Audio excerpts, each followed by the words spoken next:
আল্লাহর সাথে যদি আপনি শিরক করেন, আল্লাহ তাআলা এটা মাফ করবে না। সুতরাং আজকেই যদি আপনি মনে করেন এই কাজটা আমার জন্য কোনোভাবেই উচিত হয় না, এটা শিরক, ইন্না শিরকা লা যুলমুন আযীম।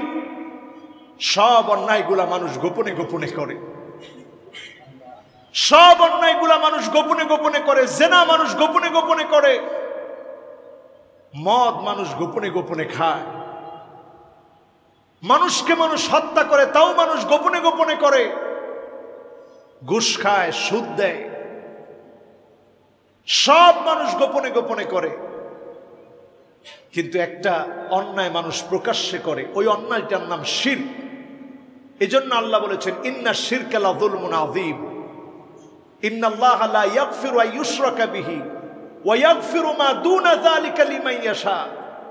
সব গুনাহ আল্লাহ মাফ করবে, শিরকের গুনাহ যিনি মাফ করে না তিনি কে? আল্লাহ।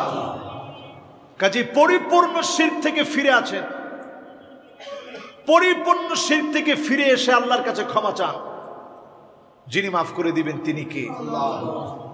2 নাম্বার as-sihr, জাদু যারা করে, মানুষকে ক্ষতি করার জন্য যারা জাদু, বান, টুনা এই জাতীয় কাজ করে, মানুষের ক্ষতি সাধনের জন্য যারা চেষ্টা করে।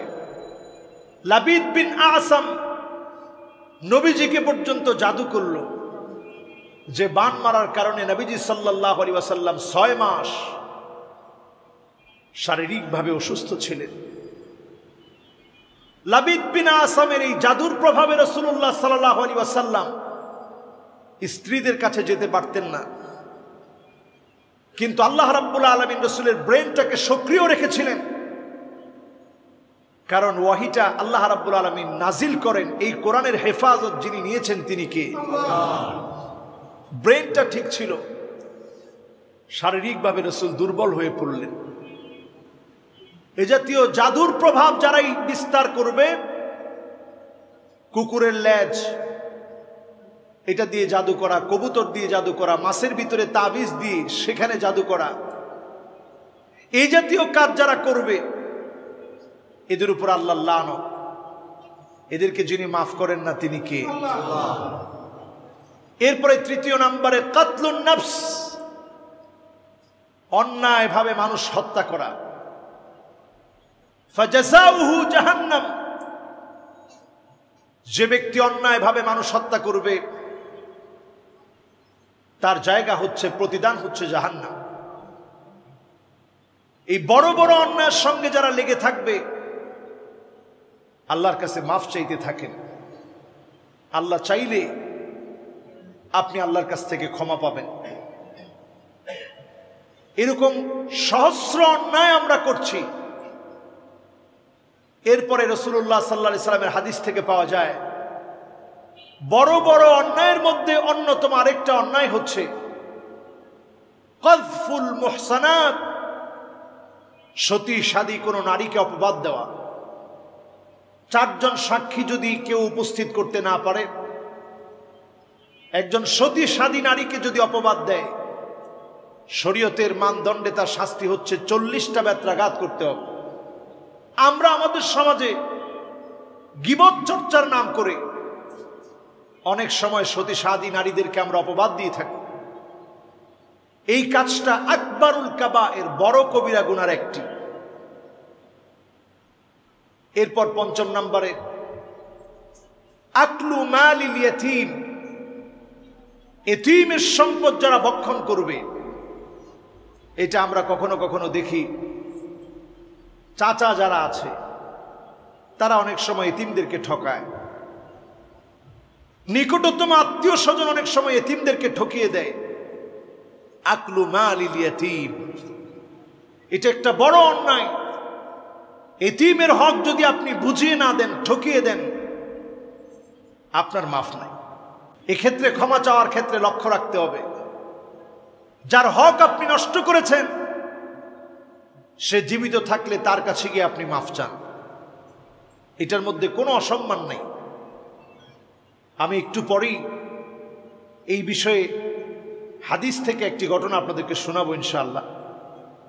এরপরে আসুন আল ইস্তিতালাতু ফি ইরদি আখিক, অন্যায়ভাবে কোনো ভাইয়ের সম্মান নষ্ট করা।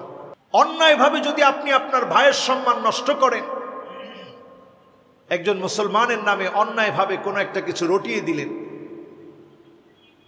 অন্যায়ভাবে যদি আপনি গীবত করলেন, অন্যায়ভাবে যদি আপনি অপবাদ দিলেন, এই লোকটাকে আল্লাহ তাআলা ক্ষমা করতে চান না। এই ধরনের স্বভাব যাদের আছে, দুই জিহবাওয়ালা, এইদিকেও কথা বলে এইদিকেও কথা বলে, এদের জিহবাটা হবে জাহান্নামের জিহবা। আল্লাহ আমাদেরকে হেফাজত করুক, করে আমিন। এরপর ৭০ নম্বরে তাআতির রিবা, সুদ ভিত্তিক কাজ যারা করবে এরা আল্লাহর দুশমন। সুদ ভিত্তিক কাজ যারা করবে, আহাল্লাল্লাহুল বাইআ ওয়া হাররামার রিবা, আল্লাহ তাআলা ব্যবসাকে বৈধ করেছেন, সুদকে আল্লাহ হারাম করেছেন। প্রয়োজনে দুনিয়ার অনেক সুখ শান্তি আপনার সব বিসর্জন দিয়ে হলেও দুনিয়ার শান্তির প্রয়োজন নাই, আখিরাতের শান্তি খুঁজেন।